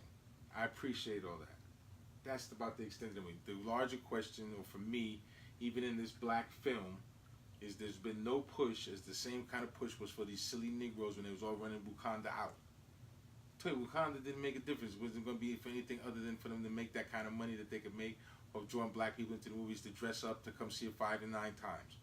Here's a movie that was about us, that's factual, with a living person, that the African community, African American community here in this country is not supporting the way they went out and supported Wakanda. We have a factual life story, an accounting of what happened to an individual of color and their first employment as a police officer and the good they did for their community. And we don't go see that. That's what I'm talking about. That's the larger issue for me. Not mad at Spike, not love the movie, appreciate more. At the same time, I saw 5 trailers of black movies of nonsense, pretty much. What's her name? Tiffany Haddish got 2 movies coming out. What's the other guy? Chris, whatever his name is. Kevin Hart movie coming out, Night School. There's a push of the nonsensical movies. Just totally nonsensical movies. But when we have movies that are historically bound by things that can enlighten, engage us, and let us aspire to do better. That's not necessarily true. I know you was going to say that. But that's why we're doing the podcast. I mean, Spike Lee did X. Did it make any money? People didn't run to see that. They didn't. They did not. They didn't. They did not. Are you sure they didn't flip tickets like they did Belly? Oh, come on, that's nonsense. I don't believe that. I mean, they flipped tickets on Belly. I don't believe that. I'm not going with that. That's the underlying conspiracy theory. The bottom line is African Americans did not support Malcolm X the way they supported Wakanda. African Americans did not support the 5 Heartbeats the way they supported that. African Americans have not supported the movies that are of some stature back to the community, other than this fictitious character of a Wakanda image, which is a disservice to us. Because they didn't run to see Hidden Figures like that the first time. They didn't run that. It took a minute. Those movies make money on the backdrop of doing something educational, like they'll show, hopefully replace Fridays the way they show Fridays every weekend somewhere. They can show those type of movies to our community. Those movies did not make money. Not the kind of money that Wakanda made. Not with the fanfare that Wakanda made. Nobody was taking, no church said, I'm going to take people to see Malcolm X. No mosque did that. No black sorority group took out black girls to see wait a minute. figures. No, we're not going to say the mosque wouldn't necessarily go. And we know why the churches wouldn't go. Oh, you're talking about for Malcolm, but still. Right? Still? I mean, is that agreeable? Or no, it's not agreeable. And Panther is Marvel, and it's basically a children's movie. So of course more children will go see that movie. Children are not going to go see Thurgood Marshall. Is that your excuse? Children is that what you're trying to give me? Why not? Children are not going to see because Thurgood Marshall was rated R. It'll be on TV. It wasn't rated R. It'll be on TV, and that's my point. No. But they're going to clean it up for TV. But it's rated R because it's a profanity in it, and they're going to clean it up. And then they're not going to go see. So you're saying Wakanda's a better choice? They're not going to go see. My thing is, when do we as black people get a chance to just be human? That's not human. Fantasy. No. Wait now. When do we get a chance to say, "Hey, we just want to escape"? Escape from Maybe what? that's what movies are for. Movies are not for that. Movies are to escape. So I'm escaping into a fantasy world? I mean, that's right. Is that what I'm trying to do? For that 2 hours that you're sitting in the theater, I appreciate you're escaping. that. I'm not believing that's a good theory for people to build on. In as much as you have a movie, several of our movies, which I'm not putting Wakanda down, it was not the fanfare to celebrate a living entity's true story, as opposed to a fictitious escapism fantasy nonsense that this community exploited its own self by making it talking about kids want to see this. We can look that at was it ridiculous. We can look at it as Spike is a historian, and maybe that was ridiculous. And maybe not necessarily will people actually go see his films, but he will be appreciated for them. Well, hopefully later. But the reality is the same fanfare about American heroes, if you will, did not exist. And that's a disappointment. And that's what the man in the system is employing. Watch when this movie comes out about the capture of Adolf Eichmann. I saw the trailer for that, with the Jews in 19... Well, that's going to be packed. Want to know why? Oh, yeah. Want to know why? Yeah. Want to know why? Yeah, because black people, it's going to be packed. You want to know why it's packed? It's going to be packed with non-Jews. It's going to get Academy Awards, all that stuff. You want to know why it's going to be packed? Support their own. No. They want to live know why? In the real. Because they're the same people that if what was happening on the street was happening to them, and they were the predominantly ones playing football, all of them would ban watching football. That's not true. That's why that's not true. That movie is going to be There's packed. a divide right now. You keep going back. We are actually going to go see that film because I want to see how people go and get retribution against those who did evil towards them. I'm going to go see the movie because I want to see how people in their right minds go and get retribution for those, bring people up on war crimes or worse to people who have done evil to them. And that we will be seeing that movie. Okay. And we will be reviewing it on the movie and the film review, which is movies, music, culture, and whatever else comes to our minds. In the car. Right. Get out the car, Tracy. Tell him to find the nice. No, man. There's nothing wrong with the car. Anyway, hold on. Everything happens in the car. Some people were conceived in the car. New music is listened to in the car. You know what I mean? Go back to the movie. Because you know what happens is with that particular movie, we got to get out of here too. We've been doing it for a minute. That particular movie, it's not people getting what they want. Alan Freed. It's Alan Freed. Okay, same thing. Music dude from back in the day. The government. Info on Black Radio. So give me the recap real quick, Tanya, on Black Radio. When did it start? Because we got to have it here right now. You're putting it across here. Let's hear it. Go ahead, finish. Tanya, you interrupted me. As we look at, it's not people getting back. It was a government's placement and for their own edification and show how strong the government was, which is the Israeli government. But they only brought him back. As you know, Argentina was filled, and so was Colombia and those other places with Nazi collaborators or suspected Nazis, all of South America. they brought this individual back, and they made a point of their government structure doing so. Blacks don't have a government. Blacks don't have a particular. But in Kenya, Nairobi, but do what? If there were war criminals and things like that, they went back to get a war criminal. That's a whole different story. Wait a minute. You say that blacks don't have they don't have a government. No. Well, actually, the 17th century converts that went back over there to do what? To that were given in what was it 1945? What are you talking about? When they gave the land, they gave the Palestinians land to the United Nations to the and Jews. other That's right. When they gave it to the Jews, right? What about? They gave it to them, right? And that's what this battle was about right here. But what did they do? That was a form of what? Reparations. No. Yes, it was. Yes, it was. No, that was reparations. They said you were done. This was done to you during Nazi Germany. The Pope and all them over there in the Vatican have a lot of the Jewish people's riches still. The Germans roasted them, and then separated the riches away. This was done to you, so we're going to give you this. That's not how it came. And that was you're wrong. Look, that's the nutshell. No. What did they do? They were united. Let me finish. Let me expand on what you're talking about. The original treaties that allowed them to form that land in between those areas. That was something that was agreed upon by the United Axis, which was basically European nations, America, and it was after World War II. For what reason? Where we were going to place these individuals who had been removed by the thousands and had left Nazi Germany, Poland, and all those places. They would place them why? I can't tell you something evil. I don't know about that. Not evil. Not believe anything. Them. Not believe anything evil. Well, I mean, they were displaced. Why were they displaced? The powers that be the same. Why were they displaced? I can explain the same thing. You just keep asking that. The same thing happened in India with Pakistan. Those were different races and religions. The same thing happened all through Africa. That's why they have those tribal. These lines were drawn by the European conquerors to change different logistics and to place people where they didn't have pockets of major resistance. Those lines were drawn by other individuals. Their placement is not because anybody agreed anything was done horrendously to them. It was what they thought was their original salvation place in claiming that land.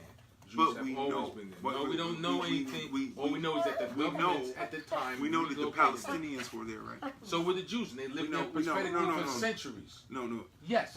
Well, the Jews that might be getting expelled now. Come on. Maybe the Jews that are those have had enough. Maybe the Jews that are being expelled now that don't look like the Jews that are there. Maybe those were the ones that were there living in peace with Palestinians, but not, but even within the Jewish the untouchables. The untouchables. That's India, totally different thing. But they call them something. It's the same thing. What happens is the original Sephardic Jews or Ethiopian Jews who reside in Israel may be forced out or trying to be forced out, but at the same time, there's a large segment of the Israeli population that doesn't want them forced out. They're all not monolithic in the same views. I know. There's always liberal and conservative. So that's what happens. So that doesn't mean that it's going to happen. It's the biggest game in the book to keep us. Speaking of the book, because we're going to get out of here, because we've been fussing and fighting. You know, that's what happens when you got a guy like this here from Cleveland who knows all about a lot of different things, who respects himself and understands the business aspect. But since we're talking about a book, I'm bringing this up right here because this is the book that I'm engaged in. Can you see it? It's called Addicted to White. The Oppressor in the League with the Oppressor, a shame-based alliance by Dr. Jerome E. Fox. This is a serious workbook, and we're going to have him on Like It Is Radio pretty soon. But he wanted me to, I wanted to interview, and I got your book. What's the synopsis? The synopsis is white people and black people, especially in this country, we're addicted to them because of the things in our relationships that we've developed through assimilation with them. Some of our goals, beliefs, and aspirations are intertwined. And I don't know if that's black or white. It's just wanting to live better. And understanding that some people, and here's like a question from the workbook, while oppressors are trustworthy recorders and interpreters of literary and reality skills, it must be assumed that once you place a padlock on someone else's knowledge and sign it over to them, they will change it. Those kind of things. I understood. I'm not giving the best way to feel good about yourself is by suppressing and doing and defeating someone else whose activity is achievement is more personal than yours. Competition in business. We have those things. But anyway, I'm going to go through his book, and he talks about, the step-by-step self-disclosure description, how you identify the things that you give. And he also has different goals and ways that we can try to resolve some of the systemic issues of being addicted to white. Now, I watch Friends. Not. I have, though. But I watch Seinfeld, yes. And we get those images. I never, ever really watched Seinfeld. It's good writing. Never. It's good writing, and Never, it's New York. I never watched Friends. Never did. I've watched Friends a few times. Never did. I really never liked Friends because nobody in New York had an apartment that friggin' big, and they was all working, and they didn't have any interaction with black people, so that was unrealistic. Same thing with Seinfeld. But these are the things that will tell us. I'm gonna read this book. I'm gonna have him on the air. We may have to bring him out. He's got all kinds of knowledge. There's some poems in here and different things in construction. He's trying to express, I guess, some of the things that Dr. Francis Cress Welsing, a good friend of mine, I had the pleasure of interviewing several times and sitting with, the systems of racism, the parallels and the things that keep us complicated together, the things that are system. It's not just one thing. It's not just a bad educational system.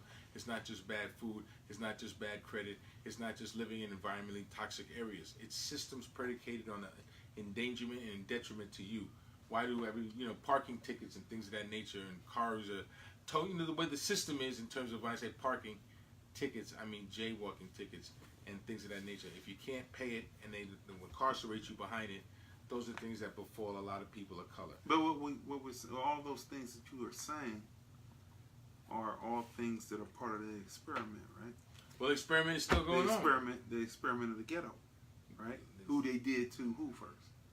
Who the government oppresses is not who they did to. The Germans did that to the Jewish people. I don't first, know that. I don't know that. In Germany. No.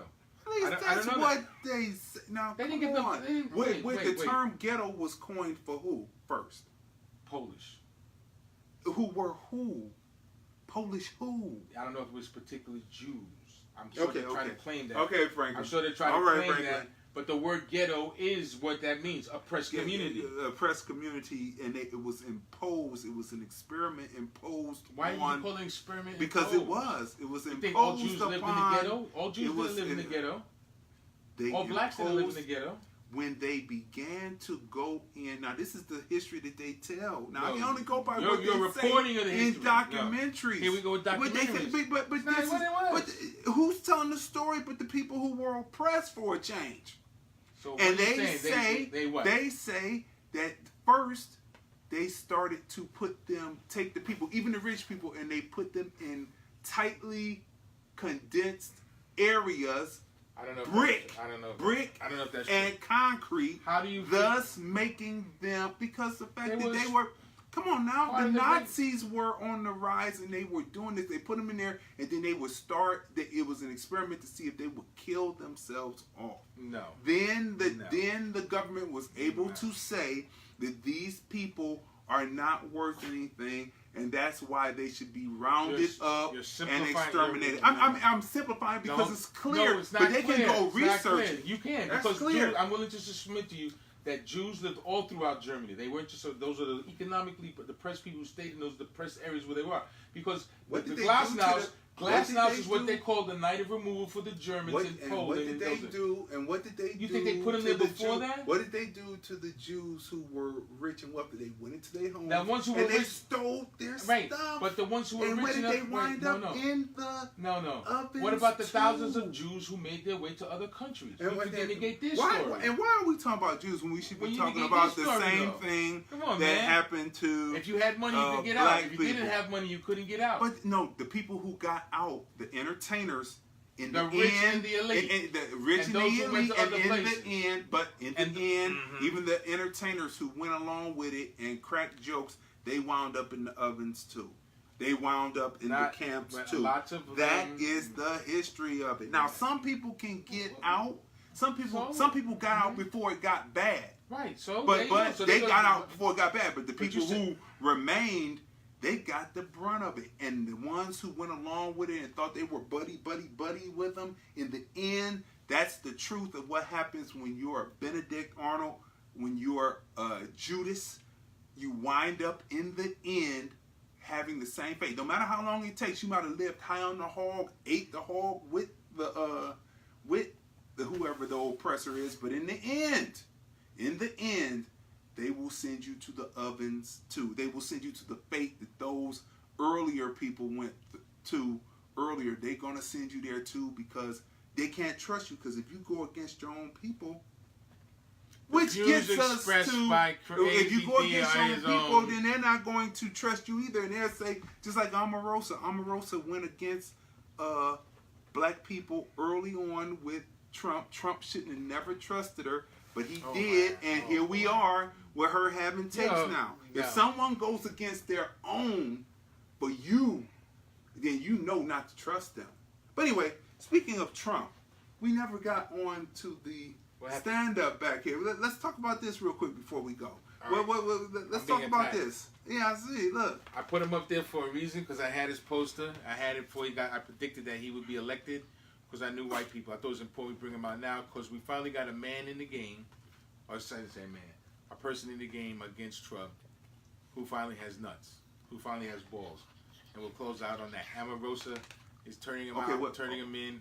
She says she's got tapes. He's used the N-word. She's got payoffs. She's got all these other things complicit with his action of being a racist. And that's the question that I said on the film review. I said we were going to ask here. Okay. Does it matter if the tape comes out and Trump says it?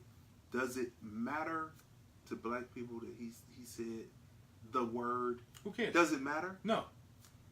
Well, the estimated 26% of the black population that are going to vote for him, supposedly in 2019, is that going to change their vote? No. So why is the media playing these Stephen Fletcher games with the people? They tap dancing on TV. The guy gets on, the talking head gets on MSNBC the other day when this first broke, and he says something about Aunt Jemima and the Aunt Jemima box, talking about Omarosa. It doesn't matter if you're on the conservative side or the liberal side or whatever they call them, progressive sides. If you're tap dancing and talking against another person for the entertainment of European Americans. Why you keep saying that? Americans are Americans, not Europeans. You are not Europeans. You are a tap dancing coon. No, not a coon. Period. If you go against your own either side and you want to get a laugh out of it, well, you might as well just put on the black face and the red lips and put on your large clown shoes and start tap dancing down the street because you're tap dancing. I don't play on either side. I don't say anything bad about one person to the other. If we're going to have a debate, I'm going to sit in front of that conservative person and have that debate with them. But after we leave, I'm not going to say anything bad to him, to the European American, period. Now what I'm saying is people are tap dancing on both sides, and then when they get relieved of their duty, then they did all that tap dancing to make another black person look bad. Whatever your thought process is, whatever side you're on, they did all this tap dancing to make another black person look bad. And then when the people, liberal or progressive or conservative, relieve you of your duty, and they don't need you anymore, your usefulness is over. Where is this going? You've been tap dancing. Either side. Where's this Either going? side. I just said it. That's where it's going. You're a coon. Either side. Can I? Let's try to. Go ahead. We close this out. You're tap dancing. I believe she wasn't tap dancing. She was dancing where she was getting paid. That's the bottom line. She danced where she got paid. If Trump was paying her to do that, and what's that called? I consider that a paid. That's called a minstrel show. No, that's called person who's getting paid to do the job they're supposed to do. The job. Not being a minstrel show or anything. She represented the issues. She represented the issues that she was paid to do. And not what he said about every black person. Only what he said about her as a black person has her upset to the point where she has tapes, but she's not. So she's just self-serving. That's correct. And she was tap dancing. That's right. No, she's on TV now. She's tap dancing. The people on the other side that talk against her, where there's a white commentator, they're tap dancing. Okay, that's period. That's what it is. And so when we learn not to tap dance, we will be further along. She danced that she got paid to dance. She was a private dancer, and that's what she's going to show us. So I'm all with that. If she's going to bring him down, bring him down. If she's going to expose what it is, while she was working with him, She was working with him. I'm not against that. I'm against her Rodney Smith says, does the pay justify the dancing? Yes, because she danced well. Yes, she danced well. She did what she was supposed to do. She was representing the interest that paid her She did wedding. the Harlem. I'm She not did mad. the Harlem Hey, Shake. no, but still, right. Do it. But the ticket is she did it and she was paid for it. So now she's not being paid. She's going to use the information she had while she was being paid to extort more money. What's wrong with that? That's the American way. That's what we call a business leverage. She's going at it with him like nobody else is. Maybe she has the goods in him. So what? The bottom line is when she was being paid to do that, she was representing the interest that we're paying her. And I'm with that. The same way we all go to our jobs or have our responsibilities. Same way we go to our jobs and we go to the military, we're paid to do certain things, and at that interest, that's where the guys who we were talking about earlier, they were paid to play football. That's what Donald Trump is saying. Well, Donald Trump Rodney said, does the pay justify the dancing? And then Tracy said her dance was called cooning. No, cooning is for free. Cooning is free. No, cooning was never free. No. Cooning has always been free. You're wrong. No, it's not. Cooning has always been Minstrel free. shows are cooning. Minstrel shows got paid. They got Hello. to coon. Hello, no. Coon. Cooning is free. Cooners. Cooning is what you They didn't have. have to wear. They could have chose to starve and not wear the blackface and say we're great and that's entertainers right. You said without that. it. They could have been. They could have chose. She chose to get paid. Not to go into. She chose to be a coon. To get paid. She chose to be a coon. No, cooning is my free. opinion. My opinion Cooning on is it. free. She chose to be a coon. Cooning is free. And that's some and yes now balls, she's no on balls. That's free. When No, somebody no. goes out on a platform There's and they all fly levels. you to a place, There's all levels of cooning. coons don't get You paid. can have free coons, but Coons then don't there's get paid. there's cooning for pay. No, Yes, that's not there cooning is. for paid. That's called Yeah, getting people are paid. cooning. What would you call what Gifted Hands is doing right now with? He's getting paid. He's getting paid, but what is he doing though? Nothing. He's getting I mean, paid. but he's saying certain things that would be kind of. He's getting paid to do that. He's being paid. So in words, it's just like how they say that you love to do something so much that you wouldn't even have to be paid to do it. So he just so happens to have the icing on the top, getting paid. But he would do it even if he wasn't being paid, But he is being which paid. is the That's what equals cooning is. Coon. No, cooning is when you do it for free. Yeah, When you're but you getting would do paid- it for free Wait a anyway, minute. and getting paid is just icing on the top. Now, Because wait. massa, No. massa, That's cooning. no, That's what you do boss, for free. boss, That's what you I'll for do free. it. That's You what get do up for there, free. I be done seen about everything. That's what you do for free. Paul Robeson sang songs for money. No. Paul People- Robeson sang "Oh Man," And which was a River, revolutionary song. Which was a revolutionary song. He was never a coon. That's why they blackballed him. No, that's so that's a exactly my point. difference. He was That's a into- difference. no, So no. he got paid to entertain, but they took him and his dignity. But Never took they his also dignity. they Never also took his had him in dignity. films that were less dignified with him in grass skirts with bones in his nose too, playing African so-called African Haitian. chieftains Haitian look like. chieftains. However, African, it's all the He same, landed, right? He landed in Haiti. It's You all gotta the know same, movie. right? The movie It's because all he the landed same. in Haiti. I saw it. All I saw All was right. grass skirts on on Turner Classic Movies, and I said, "Dang!" But I enjoyed it. Oh man, And that was a River. great song. That's right. That's right. But That's he right. wasn't a coon. That's why he got blackballed. That's why Eartha Kitt got blackballed by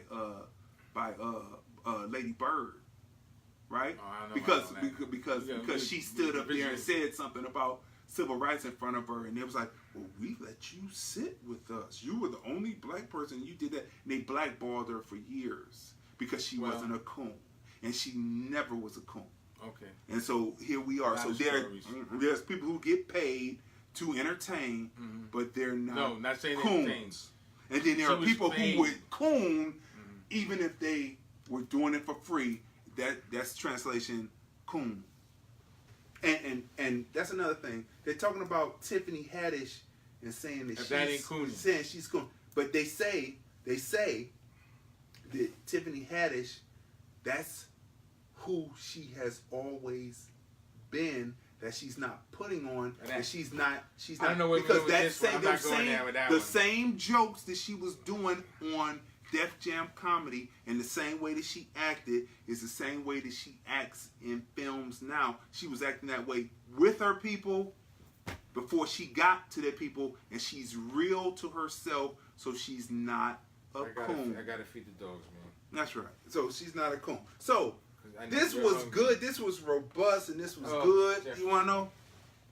This was good, and this was robust because Always. we got some information put across too. You know, because through agitation and through disjointedness and through disagreement, you can come to common ground and come to some things you can agree to disagree on, or other things you just say, hey, that's the way it is. But that's the way it is. Listen, I just have to always, what I'm saying, I've been in the business of producing video, and before that in the business of selling music and producing music for before that, and then DJing before that. And I have to say that coming to this point where I'm actually programming a television station, and I can tell you that my existence, I have always been around black people who have gave me I'm speaking in my dialect. Gave me. They both are grammatically correct, actually. No. Gave me, given me, gave me. Gave is current. No. Either way you say my it. My dog is attacking me, man. You know what? On paper, I can write the Queen's English, but when I speak in my vernacular. All right, and so they gave me many opportunities. You know what I mean? Because you have to prepare yourself to be ready to do when those opportunities are there. You have to prepare yourself and be ready. That's what I always told people in music.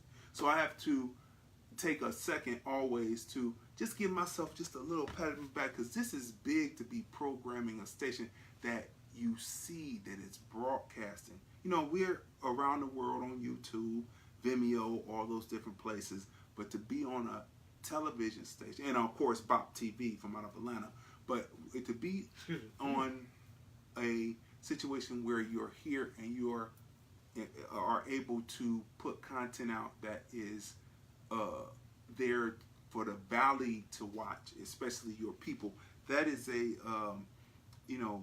I had to give it out to Brian Harris, and I want to tell people who are content providers, come and bring your content, because it's nothing like being on television. It's nothing like it. Nothing like it. One more time, nothing like it. So I want to say that. So make sure, that's right. I always say it 3 times to get it across to the people. So, and through the connections and the working together, we have created content that sounds good, looks good, and that's what it is. What sets me apart is the sound quality. Period. That's what sets me apart. I work hard on that because I come from a studio background where we had to kill the hiss before it went to digital. It was analog, and you had a hiss. The machine would turn on. It had a hum. This over here had a hiss, and you had to get the gold-plated patch cords to kill the noise. So working on sound, that's my thing. That's what sets me apart, so that we can go to the movie theater. I want my people seen, heard, recognized, and appreciated, so we can put it in the movies and people watch it and they say, that is comparable to the national and the international. And that's what we're about. We here at LordlandFilms.com are about people being seen, heard, recognized, and appreciated. And I like people like Franklyn G, who are there too. Say it again. Who are there too. No, Franklyn G. Franklyn G, who are there too. Make sure that culture is spread and that we are basically seen, heard, recognized, and appreciated. Dialogue. We sit up here. We are on podcast 15. Dialogue. Dialoguing up here. How many episodes do we have of Like It Is Radio? There's numbers, guy. I mean, but I tell you what. I mean, watch it. Watch it. I mean, and it's up for people to see, and it's always 45. informative, and it's knowledge, and we banter back and forth. But you know, you're out. We give you both perspectives, so you can go out there sitting on the to porch, do your research and figure it out for yourself. Dialogue. Because we don't walk around as a monolith, so everybody's going to be slightly different. One view, but as long one as view. we're moving in the same direction to advance and hopefully one day end the struggle. Oh, what we going to do when we end the struggle? Oh my God! But anyway, Boy. so Let's get people, out of here. so people, stay tuned. We have more to come. We want to thank you for tuning in Putting up with us. for this psychobabble. There you go. On his for end. this psychobabble for both ends. Both ends. But anyway, so we want to say that. And so that's it for right now. This has been great. Stay tuned. Replay it. Take some notes. Go do some research. Find it out. We want to interact with you. So like what the people are doing, interact with us. We love you too. All the people that are sending Thanks, the Brother love Keaty. marks and love We got to figure checks out how and to get you in everything. here. You know what I mean? Because the healthiest brother I know. So that's what we want to do. We out. And yeah, that's it. So wait a minute, we got to say one more thing. Nothing but the You've facts. been watching Nothing but the facts with Jefferson and Flynn. Later, y'all.